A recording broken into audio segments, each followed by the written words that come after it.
I would like to acknowledge the traditional custodians of the land on which this episode is being recorded and pay my respects to elders past, present and emerging. I extend that respect to Aboriginal and Torres Strait Islander peoples today.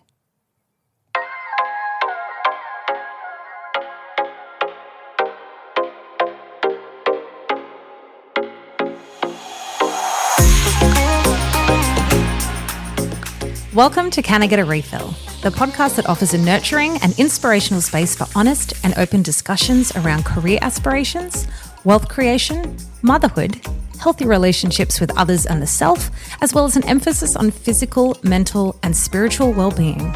Join us for light-hearted, authentic chats with like-minded women, as well as more in-depth discussions with industry professionals to support your ambitions and heal old wounds, as we empower you to regularly fill up your own cup.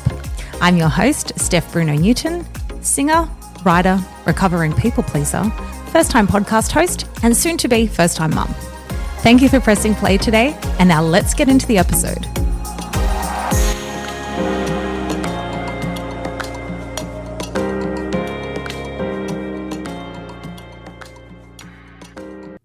Turns out that we had so much to discuss on the topic of red and green flags in romantic relationships that the chat got way too long for one episode. I've split the episode into two. In this episode, you'll hear all about those pesky red flags to watch out for. And so you don't have to wait another 2 weeks. I'll drop a bonus episode in 2 days where we cover all of those beautiful green flags to make note of. Enjoy the episode. Welcome back to the Can I Get a Refill podcast. We're here again with the beautiful Honor Clark, and we're talking today about red flags and green flags in romantic relationships. Honor, so good to see you again. Yeah, thank you for having me. I've got, one of the great things I thought about having you here too is that you're in your 20s. You're 24 as of last week. Yeah. How exciting. Awesome age. I'm 40. So this is a really good thing, especially with romantic relationships, because I love being around girls in their 20s and 30s more than like older now. And now that I'm the older person, whereas when I was your age, I preferred the other way. Yeah. But it's really good to get the different perspectives, because I remember when I first met you, for those who don't know, we worked at a wellness company together, the Beauty Chef, and I interviewed you. And the second you walked in, I was like, oh, and then I was not talking about work because I just we loved talking your about podcasts and everything. And you could hear Jess trying to get it back on track, and I'm like, so let's talk about infrared saunas. Yeah. Let's talk about ice baths and podcasts. And I really vibed, but I remember saying, she reminds me so much of me in my 20s, but with self-esteem. I remember you saying that, but I remember you saying you remind me so much of that's the exact answer I would have given in my 20s. Did I? Yes. Yeah. So real I feel like I've always focused on the positive, but certain life circumstances and traumas have sort of made me steer towards some, negative outlooks. And I feel like, you remind me of me, but like I didn't have great self-esteem in my 20s. But I feel like that's I feel like you're the exception to the rule. I feel like your 20s are a lot from my circle, which are a lot of creative Newtown people, so maybe that's more than us, but your 20s are for fucking up and for like figuring it out. Yeah.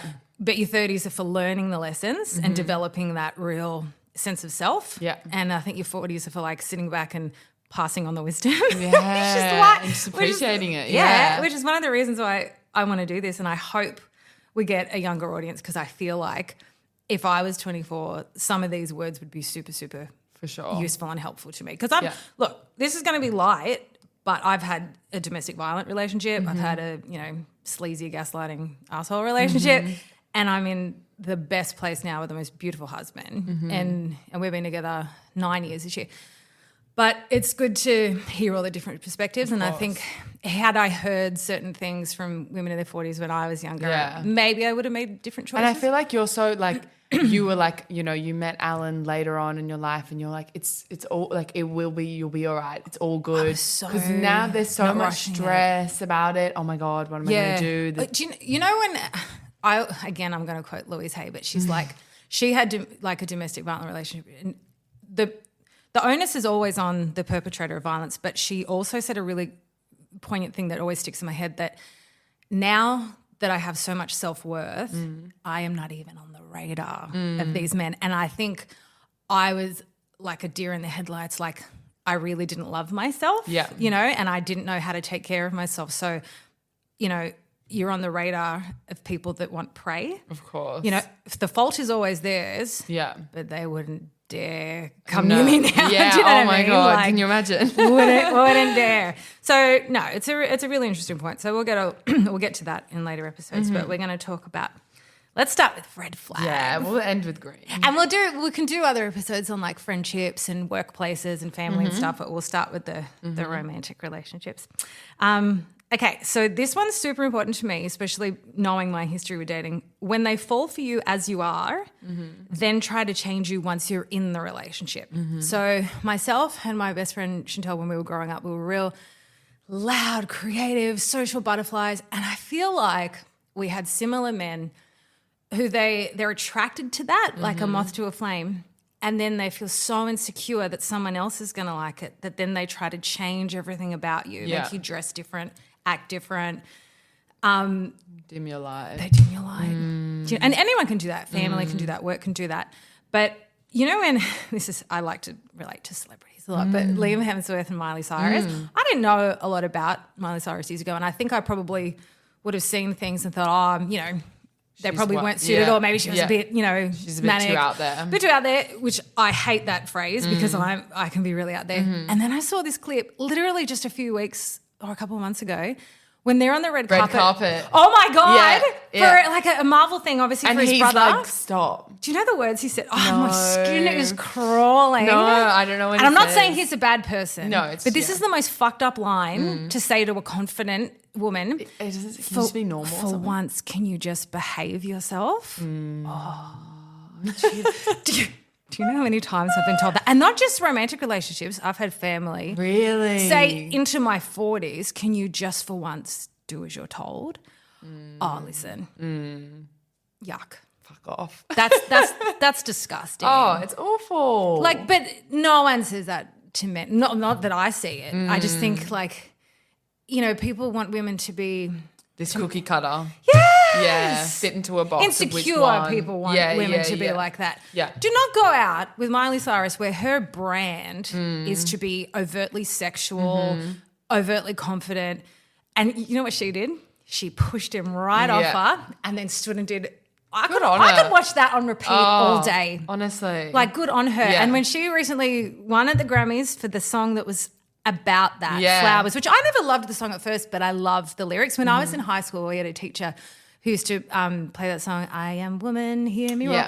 And when you're in high school listening to R&B in the 90s, you're like, fuck, that's a shit song. Yeah. And as an adult, you're like, that is so important to me. So that must have been for my teacher. That would have been her growing up. That would have been her, pop song. But Miley Cyrus's Flowers, when she got the award, she said to Mariah Carey, I feel like this was my butterfly, like how Butterfly was so big for Mariah.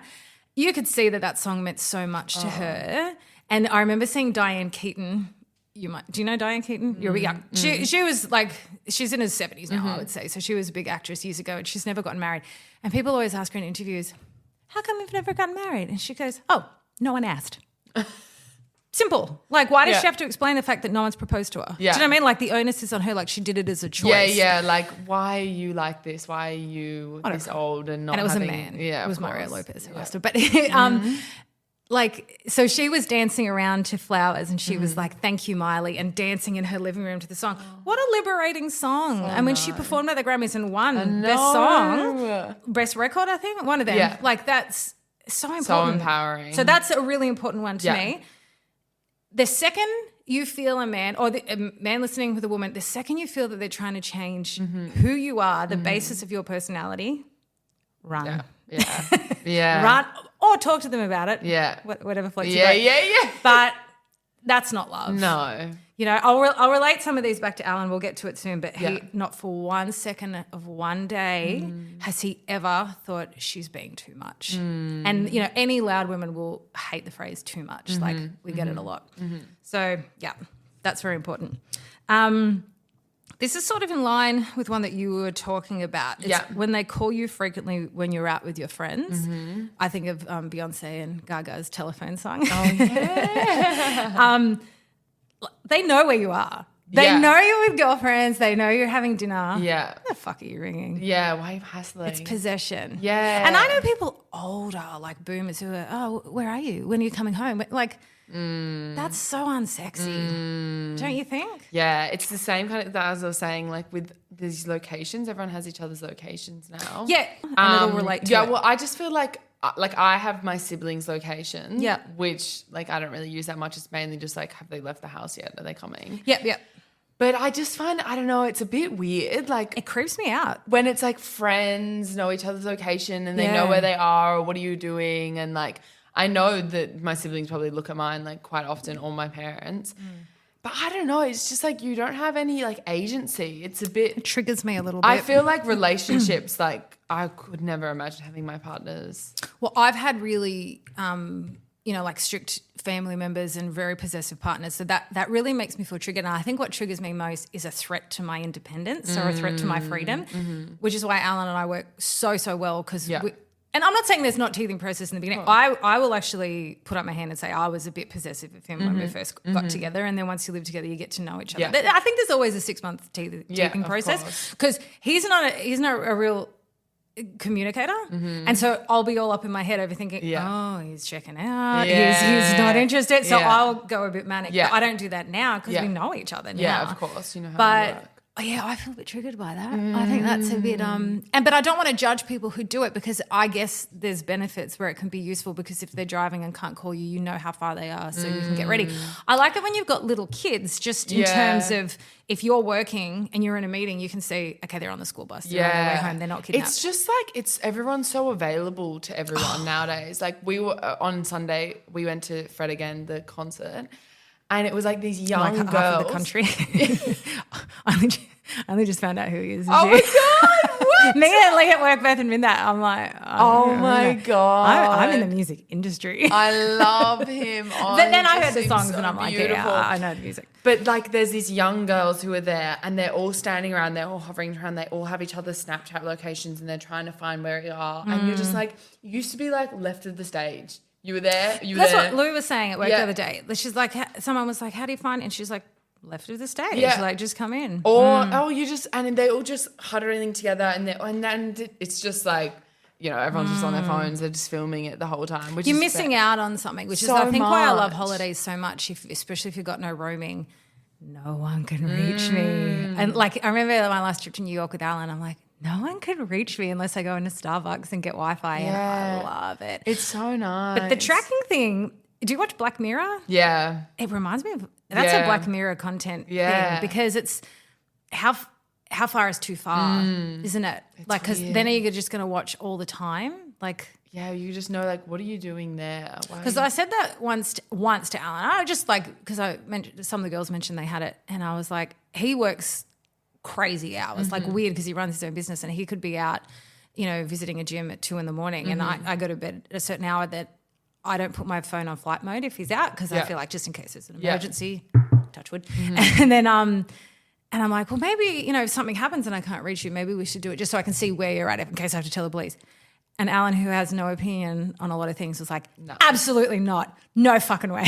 Not doing it. I was like, that's fair. Yeah, fair enough. And you obviously trust him. So it's like... Yeah, as I said, it would only be for a safety thing if I can't reach him because you have to understand, my best friend died in a car accident in 2008. So and her mum goes, you know how I knew? Because she didn't answer. And Chantel always answered. So like, and then wouldn't you go into a panic of like, and we share a car. So I'd be like, I can't even like come and find you. So anyway, this is for foreboding joy. When you love someone so much, you panic. I don't want to go into that mind frame, but I brought it up with him and he's absolutely not. And I was like, that's fair. Completely respect that. Yeah, I completely respect your boundary there. But you know what? I might go into another point that I got further down, but I think it's sort of technologically related when they go through your phone. Oh. Now, whoever watched the recent season of Mass, I didn't watch it for years, but I was getting my morning sickness at night and I was laying on the couch and I needed something. So it's been good, a good distraction. And they made it, the experts made the contestants do it as an experiment. Switch phones with your partner and go through your partner's phone. Now, I have a major issue with this. And I will admit, I checked Alan's phone a couple of times when we first started going out, not due to him, to my insecurity, because the partner before him was cheating and completely gaslighting because when I would, in your gut, I reckon I'm very intuitive. Sure. And I know when something's up, and I feel like I spent that relationship hunting for proof to go, ha-ha, you're an asshole, I knew it. And the gaslighting of, you're crazy, there's so nothing going on. And then getting confirmation ages after we broke up, I was like, you know what? I didn't even need to hear that. I knew I was right. Yeah. But, so I did that a couple of times with Alan in the beginning. And I tell you what, that was wrong with me. That is none of my business. And Alan has never given me a reason to feel insecure from his actions.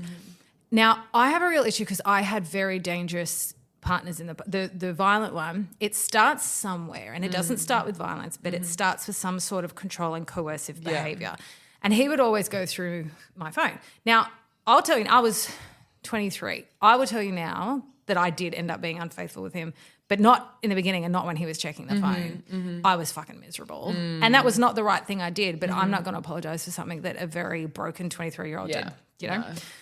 But that's a real trigger thing for me too, the going through the phone. Now, en masse, when they were doing it, I think they were probably, setting up that arc to show that Sarah was texting her ex-boyfriend or like just to create drama. But no professional would encourage going through your partner's phone. No way. I just think of the whole math. They try and create these like... Oh, for sure. And I'm doing it. No, entirely. But I'm like, this is just like so mean. It's mean. So mean. But I get on the full Twitter tirade when the episodes run, and you create this real community because everyone's hashtagging. And I'm like, listen, I have a real issue with this, and I think the experts are encouraging that kind of behaviour. Now, I think most people who've been in domestic violence relationships will admit that it started with some sort of possessive, coercive behaviour, and definitely checking the phones was one of them. So I'm not a fan of that. Yeah, I agree. And I was, like I said, I'm not in group chats at the moment because I find them overwhelming, but I had one with my best friends, and it was a really I'm talking, people were putting photos of their infected breasts when they were breastfeeding on there. Like, we were talking real personal stuff. And I've got a friend who had a previous bad partner who I fucking hated. And he grabbed a phone and went through that whole chat. And I remember saying, I really take issue with you allowing him to view that chat. We've all put some very, very personal stuff. Now, he was super, super controlling. That I'm not saying it's her fault, but, oh, God, please don't let them look at your private girl chats. Like, you're not cheating in a girl chat. You know what I mean? So he had no business. You are, and then you own your own self. Yeah, he was just absolutely. He was just an insecure person, so he wanted to see people were talking about him. Yeah. So I think if you're already thinking that, you're a dick. Yeah, exactly. So it's doomed. Yeah, so I got a real issue. Yeah. With all the technology stuff. It feels Black Mirror to me. It feels like it's a bit. When's it going to stop? How far is too far? Yeah. Yeah. Yeah. Creepy. Don't love it. When they try to distance you from your friends, which is a real, that's a real red flag. Or when when you're spending time with friends, it's more their friends. And that's male or female, because I've got a male friend and I feel like all the photos are with her friends and we don't see him anymore. And I'm like, it's disappointing. Yeah. Do you know what I mean? So when people just lose themselves in a relationship. Lose themselves. I've done it. They just go and you never see them, 3 times. And they just disappear off the face of the earth. Do you know, I don't want to make this too much about domestic violence relationships, but there is a real Stockholm syndrome thing to them. And I've said to people, because they see me being so loud and so strong, and they're like, what? You? But very often it is women like me. But I said, if he hit me on the first date, do you honestly think there'd be a second date? Exactly. Fuck no. It's 6 months of controlling behaviour and working on you. Now, one of the really big things that abusive partners do is try and remove you from your circle of friends. Yeah. And which is similar to the friends ex. I was just saying, they know that your loved ones are going to badmouth them, so they're trying to remove you from that. And they try and make then you think, they're all against him, and they don't get it, and they love him. And Stockholm syndrome is you're very protective of them. So I don't want to relate everything to Mavs, but whoever's watching it now with Jack and Tori, it's that same thing. They're all like, can't you see what he's doing? And I'm not trying to put his actions onto the woman, because that's bullshit, but she's literally blowing up at other people for doing things and protects him and makes excuses for him every single time. And it's sad. Yeah, it's sad. It's sad. Even the episode the other night, he was really when she was, what were they saying? But when it was her turn to talk about themselves, he put his hand on her knee and people are zooming in on it. And we're like, well, yeah, that's possessed. It's like almost like he's instructing her. Yeah, like this is I'm how we here. behave now. You better say good shit about me. Oh, God, it's terrifying. Yeah, I just can't watch that stuff. So I think, and I think balance too with friends, because like Alan and I do a real, like we'll all get together and we'll hang with my friends, we'll hang with his friends. And then there's separate things. Like he's going out for a boys' night tonight and I like to have time with the girls. I think it's good to have that. Of course. But you also, like I've had real phantom boyfriends where they've never met them. Yeah. So I think it's important to have sometimes when they're in there and, you know, they get to know your people. Yeah, for sure. Yeah. All right. Now this one's from Alan, so this is really interesting because he actually had a lot of gold material. I was like, wow, I couldn't write fast enough. I would never think that this is a red flag because this has never happened to me, but I've never had money. So maybe this is like depends on the groups you're in. So with him and a lot of his friends, he said when they ask you how much you earn straight up, like the first or second date, I would do that. I've never asked a man how much they earn. You know, Alan, he's very successful now. He owned nothing but an Opal card when I met him. He didn't even have a car. It's the healthiest relationship in my life. And I don't care. That's so weird. Someone to do that. Yeah. And like good sex is so much more important than you can so make money. You can't make someone good at sex. Yeah, true. What is your thoughts on like first date buying? We did like a 50-50. So we went out for drinks. It sounds like such a booty call. We had known each other for months. We worked at the gym. Yeah. And then he was a footy. He was a double red flag when we got together. He was a PT and a footy player. And I was like, you are a walking double red flag and the best relationship I've had. But he was a real mature guy. He's 6 years younger than me. I thought he was my age or I would never have given him my number. So I was like 31 or something and he was 25. And I asked him how old he was when he was in because he had to go to Canada for a footy trip and then the US. And when he told me how old he was, I went to bed crying going, I really thought I liked him because I always dated older men. Yeah. So funny. But then, you know what? This goes hand in hand with he's the first partner that hasn't exhibited any controlling behaviour. Now, maybe that age thing has something to do with it because older partners have been very either condescending or possessive. Yeah. And Alan and I are real mates, equals, like real equals. And he will come to me and ask my opinion. I've never had exes ask my opinion. They tell me their opinion. Do you know what I mean? So, wait, what'd you ask me? About the first date.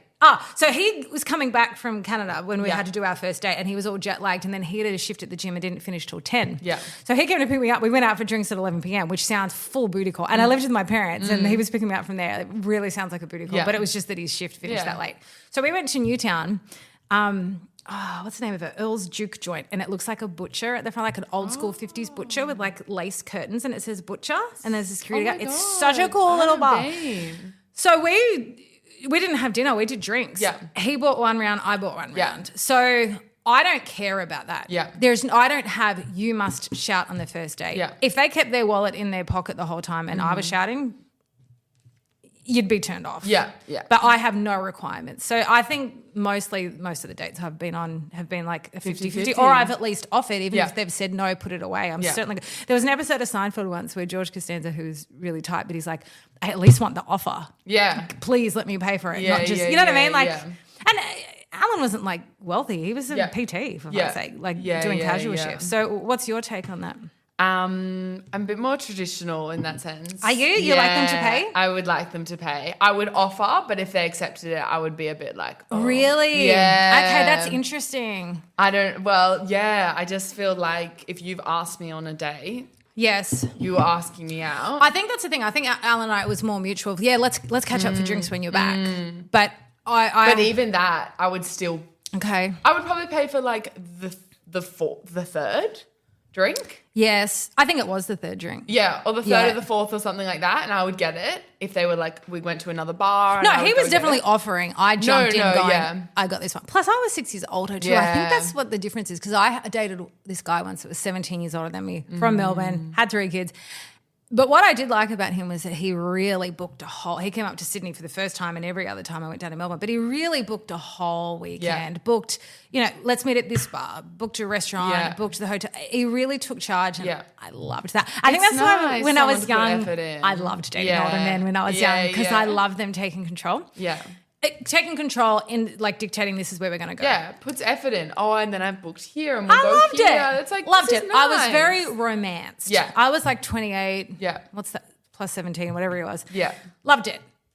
He ended up becoming a little condescending. I'm not going to lie. But once you get to my age, the older men are very old and they're very dull and they don't want to go out. And Alan and I, our whole relationship until I got knocked up 5 months ago, always out, always partying, always having fun. And I loved that. So, so I definitely loved the older men when I was younger. And it's nice. It's definitely nice to get the offer. If they didn't offer it all, no, I probably wouldn't do a second date. Yeah. But I would never ask someone what they earn.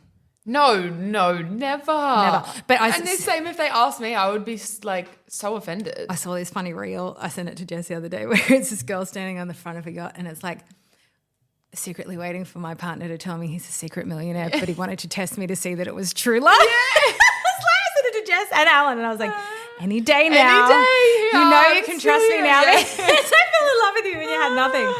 So funny. But I would never ask. But Alan has got people in his circle who have been asked. Wow. And then I think that puts a lot of pressure on them to really, be the man. Show up, bullshit, So I feel like it just depends, like what you want, what you're, what are you in your relationship? If that's But it depends on what you value. Exactly. So here's the thing. The ex who cheated on me and gaslighted was a doll bludger. He did nothing, but he worked so hard at evading work that he could have, when did he get a job? When I broke up with him. So you're welcome, next girlfriend. But the thing is, I don't care what's in your bank account. I care how driven you are. Yeah. Alan and I are both very goal-oriented people, and that's why we got on each other's radar. Yeah. It's hot. Like, I love people. And when be the bin man, be the best bin man. Yeah. And I'll be stoked with it. Yes. Yeah. Have passion for what you're doing, but show that you're applying yourself at some sort of... So Alan and I, we're both Cancerians, but you will never meet two more different people in terms of... But, everyone's had a different story and upbringing and all that. He's super, super chill. I'm Sicilian. I got a temper, but like... I'm so passionate and loud and you know how I'm feeling every second of the day. And Alan goes into what I call the Alan bubble. He'll put his headphones on and plays video games and you're like, no one but me now knows what the guy's thinking. Yeah. But we're such different people, such different temperaments with exactly the same shared goals. So the only reason I didn't work with exes is because we didn't share the same goals. Yeah. So if I'm working towards things, I was, working hard, full-time job and doing singing gigs and he's sitting there spending his money on cigarettes, TAB tickets and substances I'm probably not allowed to talk about. Yeah. No. What a turn off. You know what I mean? No. So I need someone to... I don't want to be surrounded by that at all. Yeah, I want someone to have a vision and to be motivated, but I would never As ask you what are. they earn. Exactly. Yeah. This is what I'm bringing to the table. It's hot. Yeah. It's hot when a woman does it. Like I get so turned on and exciting watching people talk about things they're passionate about. Yeah. So I love that. So would never ask that. But that's a very interesting thing from the male's perspective. No one's ever asked me what I am. Yeah. This is, Alan brought up this point. Oh, did I bring it up? No, I brought it up and he's like, you totally do that. When they keep asking questions about your ex or your past. Oh. I don't do that now, but I did for ages. He'll admit to this. He was with his ex for 6 years. So I was like, when we got to 7 years, I was like, I won. And he's like, just shut the fuck up. Yeah, it's like, oh my God, we're so like, past he that. never asked me about exes, but that's because I'll freely volunteer information. Tell him. No, but when that's jovial, I don't care. But when they're really handing in, like my friend Chantel, she had partners who would constantly ask her questions and go jealous and irate. And I'm like, it's before you met them. It's before you knew they existed. How the fuck is that relevant? Yeah. Like that does my head in. Like and how insecure are you as a person? Well, it's a whole issue. That you're insecure by someone they're not with or they have no... If they're still in their life, maybe that's different. But like someone you never talk to. Yeah. It all just comes back down to trust. If you don't trust them. Well, that's the thing, isn't it? When someone's super, super distrustful of you, is it your actions or is it just a reflection of them? So, exactly. Yeah, that gives me the icks. Yeah. Not a fan. Okay. Talking about themselves constantly but not asking you about you. Now, this can be... I've had family members, friends where I'm like, I hate leaving that. You leave. How's your energy when you leave that conversation? And I feel like I've just interviewed you. Yeah. Like, what was this? Hey, do you want to hear a blind date story? Years ago, I never watched one episode of Australian Idol. Mm-hmm. And I went out with this guy. It was like we met through Facebook. He was the singer at my friend's wedding. I don't know how it happened, but we went out for a blind date. And I remember the guy serving us drinks looked at me like, do you need rescuing? Because he just talked about himself 24/7 and fully freaked out at a huntsman on the wall, and I need the guy to be the spider catcher. So I was way turned off anyway. Yeah. I'm not going to say his name. Let's say it was John Smith, okay? And then he was talking because this was the first time I auditioned for The Voice and didn't even get past the online application, and I was talking about it, but I did a real shitty video too. You got to have a proper one. And then he was telling me about his experience on Australian Idol. So I didn't know he'd been on it. I don't fucking watch it. Unless you're Guy Sebastian, I don't know that you've been on it. Yeah. And then he goes, yeah, I'm John Smith from the top 12. Oh. Did your vagina just shrivel up? Oh, my God. He said those words to me like in a real, like arms out, like, yeah, that's me. Yeah. I wish I said, who? Yeah. Who?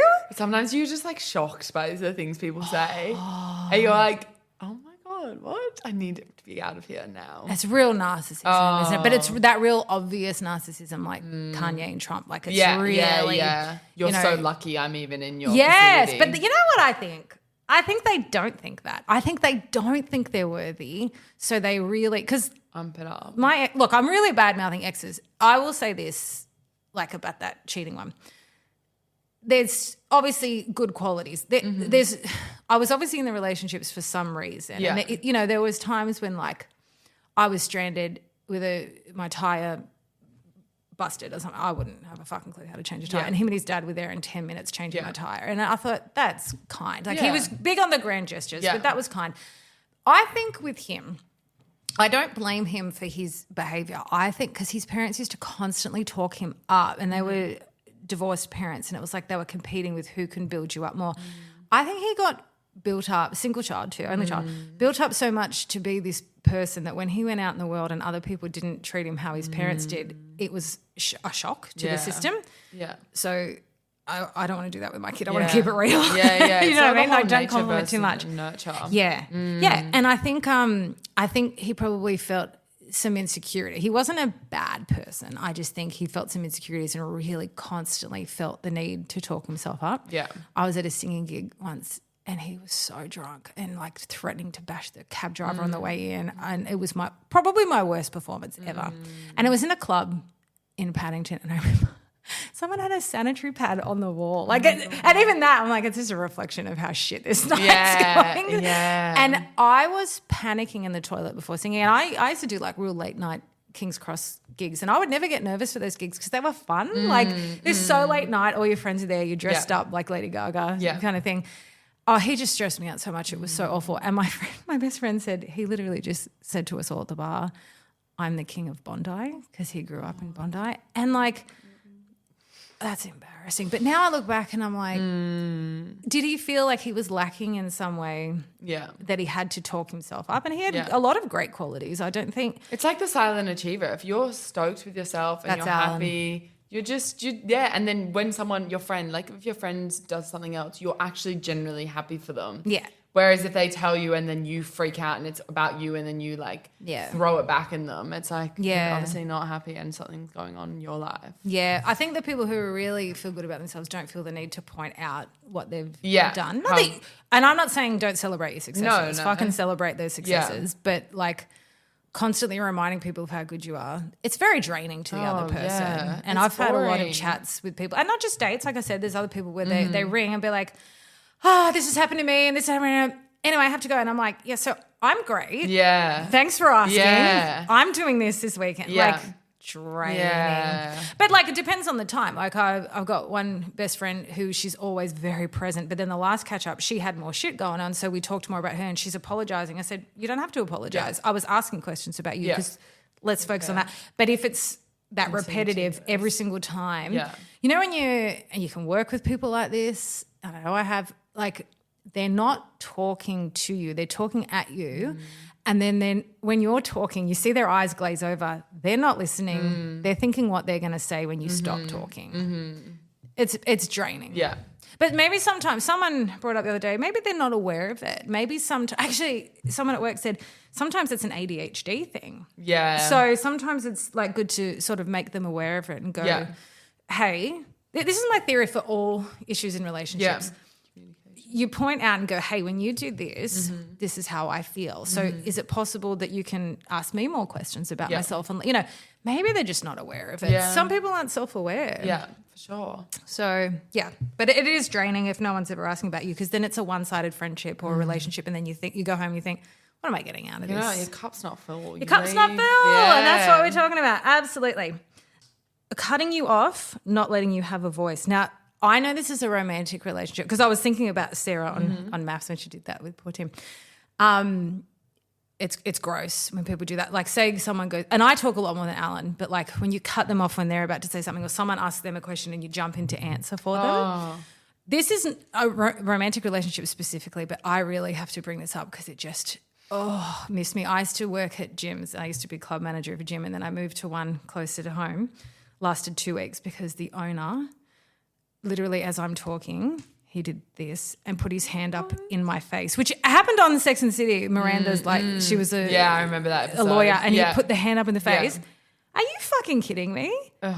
What grown man puts his hand up in the face of a grown woman to stop her talking when she's saying something relevant and topical? Yeah. Are you fucking kidding me? There's no respect at all. No respect. At all. So, cutting people off in any relationship.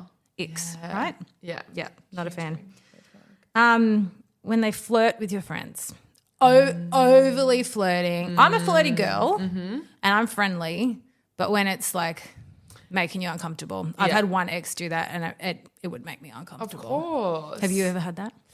I've had a friend's partner do it to me and they're around. How'd you feel? That's actually a worse position because then you're like, do I tell the friend?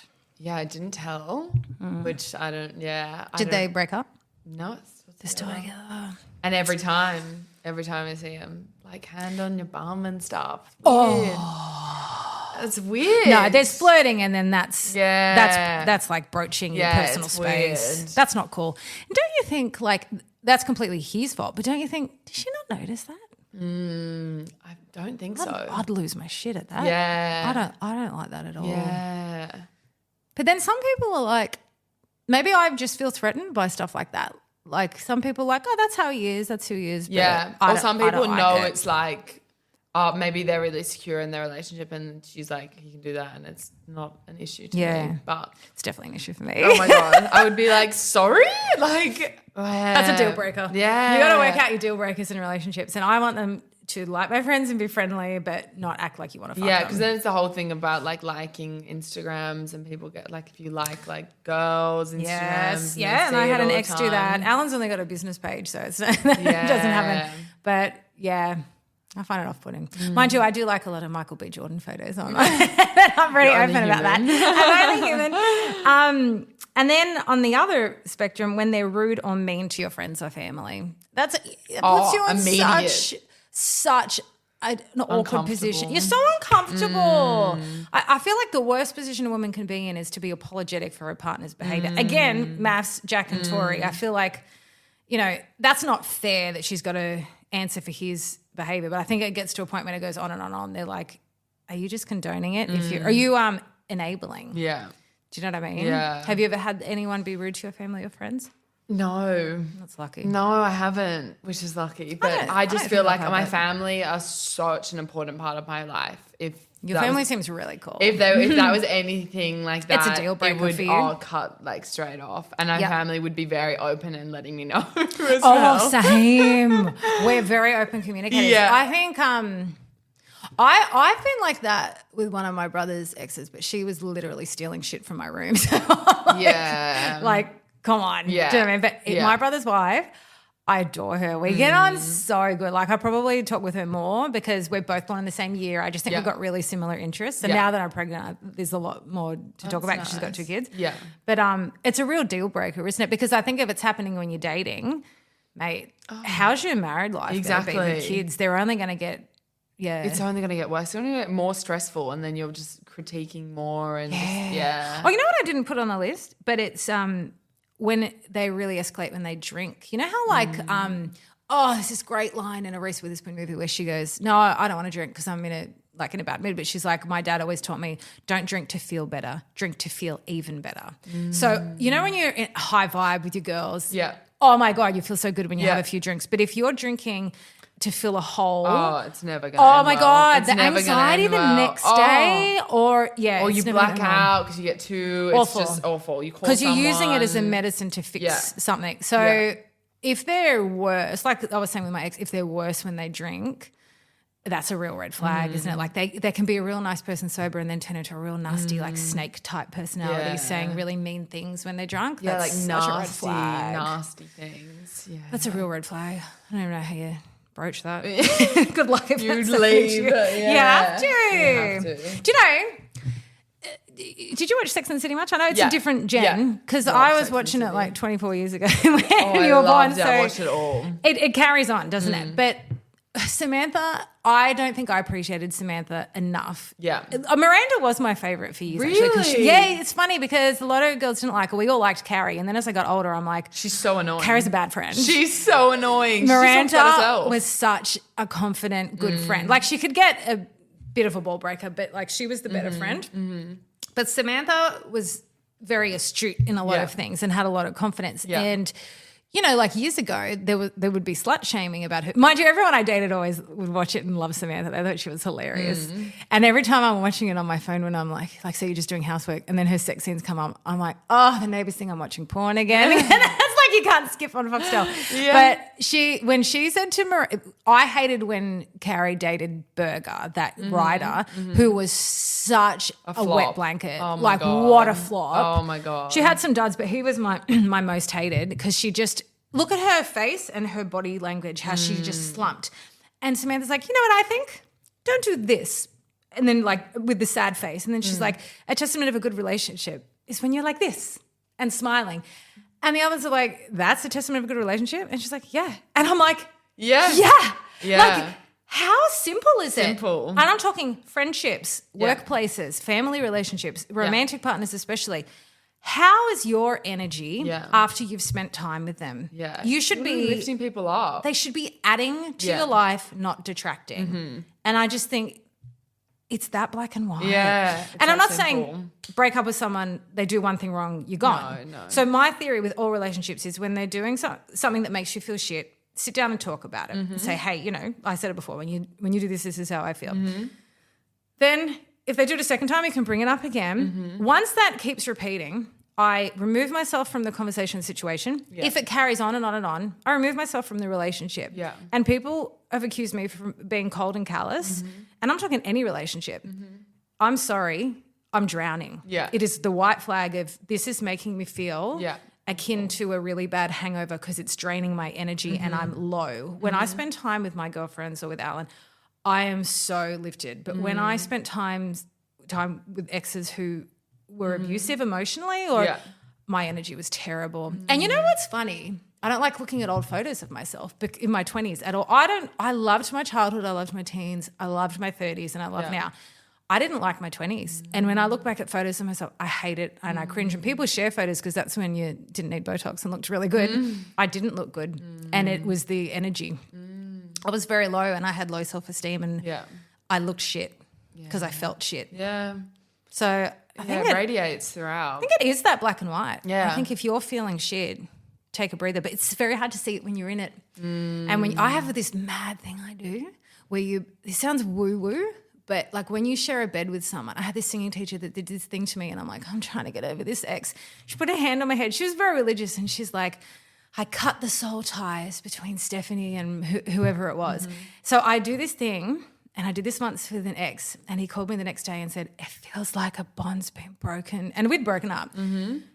And you picture the photo of the two of you on a gold rope and then you picture scissors cutting up and I picture like real jagged sort of cuts. Yeah. And splitting the picture of the two of you where you go one side, he goes the other. And when you cut, you feel the cutting of the rope, right? And you say, I wish so-and-so well. I wish them away. I cut the soul ties between me and such. I wish them well. I wish them away. I hope all of my exes are happy. I truly do. And there's a Louise Hay thing where she goes, you picture them, if someone who's hurt you, because you know what's really hard to get over? To forgive someone when you've got resentment. And I always say it's so easy to forgive them when they admit that they've done wrong. So, for instance, the violent partner, people would think I was insane when I say, I don't ever want to see him. But if I were to see him on the street, I'd stop and say, hi, how you doing? People think that's insane. When I left him, his response was, of course you've left me, I'm a monster. So, and you know, that was a dangerous relationship and I hope no one goes through it. But because he accepted full responsibility, I don't need to hold the resentment. Certainly I hold trauma and it's taken years of therapy and, you know, meditation and lots of different things for me to get through the trauma. I'm not angry at him. He's a broken man. Yeah, you feel in some way bad for them. You do in a way. I don't care about him at all. But you're like... But I don't hold resentment. Yeah, if you were brought up or if you thought of yourself in a different way, you would never treat someone like That's this. right. Yeah, yeah. So, but then the one who cheated, that was a worse relationship for me because it was the one after and I'm like, oh, I thought I learned my lessons, but it was a different set of lessons. He never once accepted one iota of responsibility and made out like, you're crazy. It's all in your head. I feel resentful to him to this day. Now, as I said, he's not a bad person, you know, and there were good aspects to the relationship or I wouldn't have stayed in it at all. But Louise Hay does this thing where you picture someone who's done you wrong because a lot of people have like issues with their parents and the parents might have passed on so they didn't get to the, you know, how do you forgive them when you haven't been able to hash it out? So what you can do is like picture having the conversation with them. Yeah. Or you can picture them walking on a stage and they're standing there and there's spotlights on them and wonderful things are happening to them or people are bringing them flowers and they're smiling. It's very hard to do with someone you're resentful to. But I've done it and I feel good. I'm like, okay, they're doing well and they're far away from me. I don't want anything to do with them, but I hope they're doing well. I don't want wish ill on anyone. Anyone who's done bad to me, I hope they're happy because hurt people and I just think the planet's going to be better when people feel good about themselves. Then you picture them walking off the stage. Then you end by picturing you walking on the stage and wonderful things happening to you. So I think everyone should visualize that. It's a really good method because you're able to let go of some of the resentment, but it's always easier to forgive someone who accepts full responsibility. Yeah, it's much harder to do it when they don't at all. So it's a real process. Yeah. That's why you get therapy. I've already touched on this when their goals don't align and they have no vision for the future. So that's similar to that financial thing. Yeah. Someone at work brought this up and this is really true, not being willing to see your side in an argument, and maths is such a perfect example of that. Eden was having an anxiety attack. And Jaden's like literally yelling at her and the whole of Australia's like, oh, God, no. Like she was struggling. So Alan and I, like I said, there was a real teething process in the beginning where he wouldn't say much because he's not a good communicator. He's come from a family that don't talk out any emotions. He's come from footy culture where men don't talk emotions, right? But living with me, after a while, we really developed really good communication skills. So I think we're really good now. So I used to fly off the handle and I still do with some people in my life because they absolutely don't listen to a word I say that makes me feel angry. And then they say to me, oh, you're aggressive. Yeah. Fuck yeah, I'm aggressive because you're making me crazy because you're not listening to a word I'm saying. Yeah. Alan and I will sit down and have a real chat and the man makes eye contact with me, like really listens and sees my side of it. Actually, this is on the green flag thing too. I'm doubling up. But being heard is the most important thing. Like there's nothing worse than just feeling that your voice isn't heard. Yeah, so like wasting your breath. And you don't have to agree. I've only once had an argument with one of my best friends, but I was like, but that's okay. Like you feel that way and I feel that way and we communicated through it on the phone or in person. Text, forget it. Oh, no. It's going downhill real quick, right? Yeah. So I think when they can see your side of the argument and not be pig-headed like some of these emotionally fucked up men on maths this year, they are not seeing that woman's side at all. No. And it's so frustrating viewing and it's harder when you're in it. But have you ever been with anyone who like won't see your side? I can't picture you having a lot of arguments. You're very chill.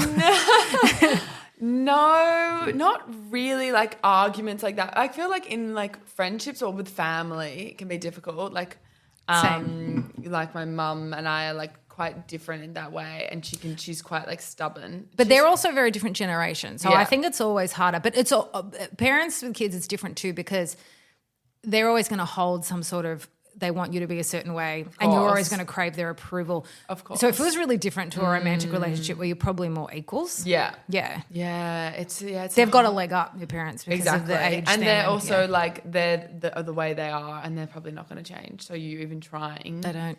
They're not, it's not going to happen. Yeah. It's a waste of everyone's let's time. just stop trying.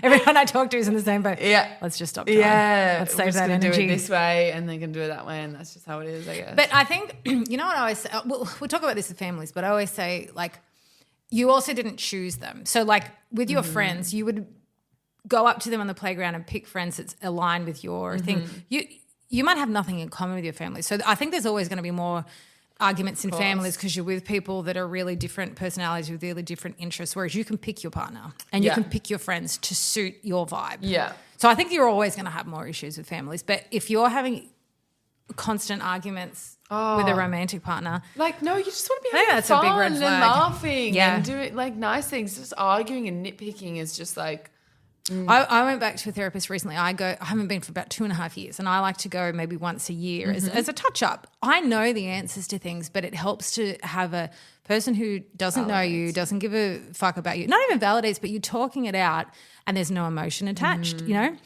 So I went to one recently and he's like, they start from the beginning of, tell me about that ex and tell me about that ex and then tell me about your partner. And I was like, oh.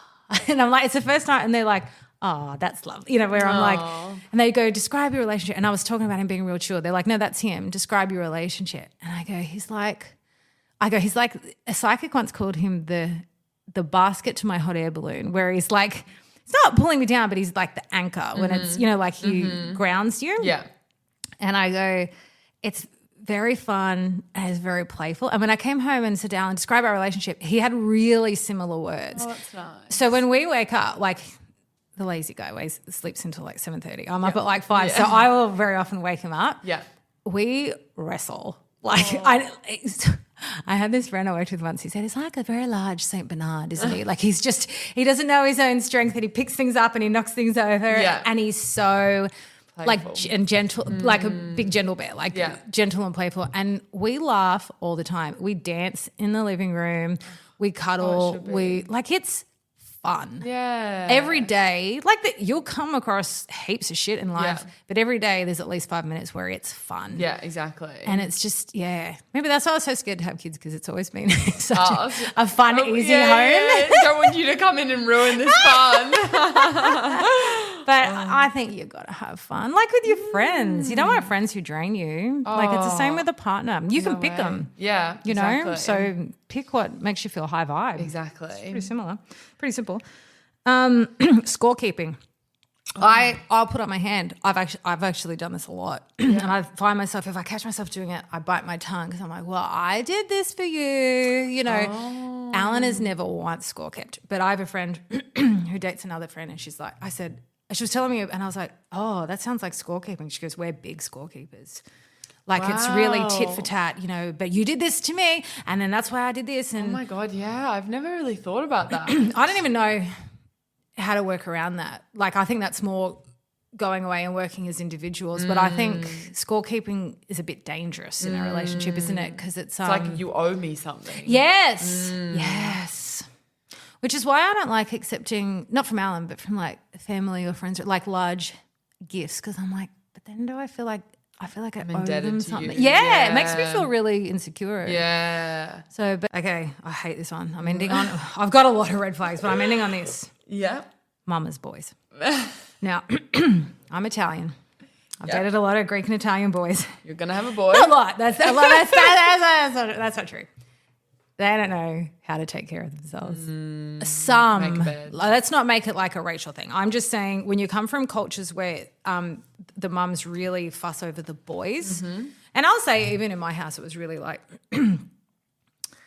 my brother got paid double pocket money than I did and I did double the work. And it was like, oh, but you're so good at it. Like it was, do you know what I mean? Like they're making excuses for boys. And I've dated boys where the mother has just never asked them to do anything. They can't make their own bed. They don't know how to cook themselves That's my brother food. too. Into their 30s. Yeah, so it's not even cultural. No, yeah. It's the home. If the mothers have babied them, women, please don't do that to your sons. I'm not doing that to my son.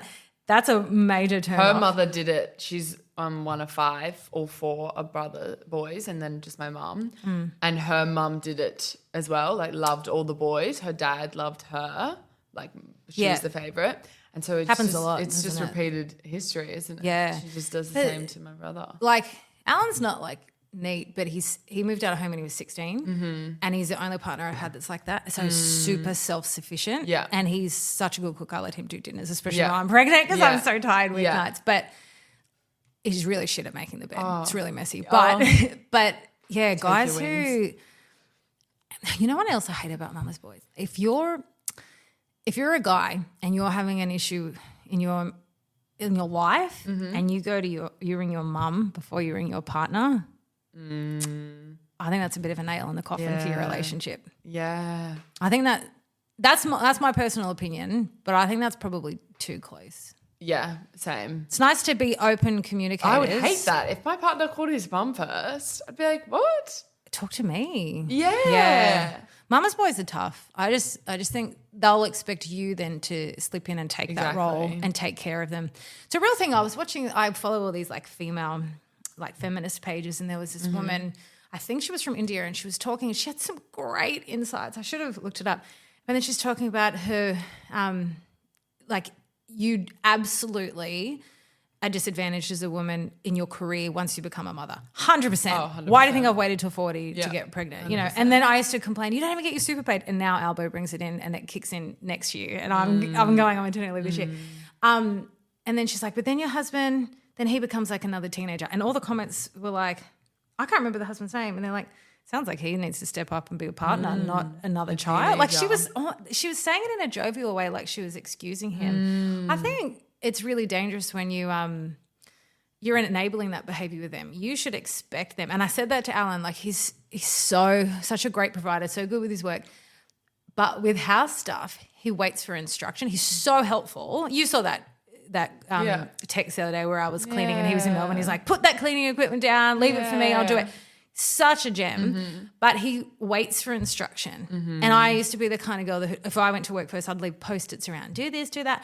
And I said, hey, and he's great with kids because he's been around them. I know nothing about kids, but I go, when this kid comes, I'm telling you now, do not wait for instruction. That's going to really fuck me off if I'm sleep deprived and I feel like I'm looking after 2 people. Like I said, you wake up and you look around the house and go, what can I do? Have you ever seen This Is 40? Yes. That is one of my favorite movies that I will quote constantly. Yeah.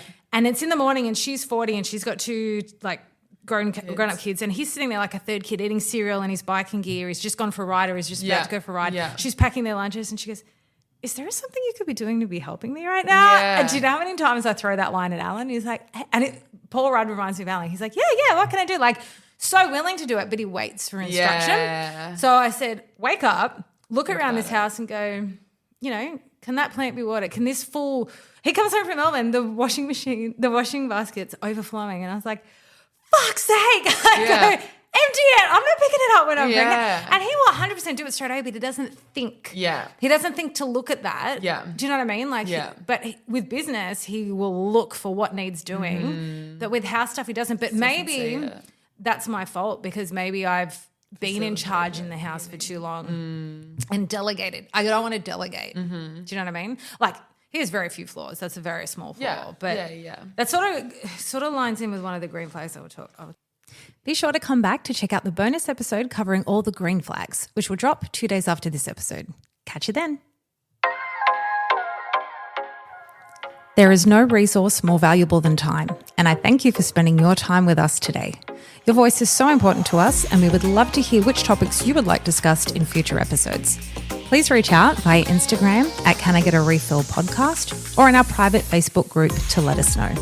If you enjoyed this or previous episodes, we would be so grateful if you could please subscribe, rate and review to help our voices continue to be heard. Catch you in the next episode.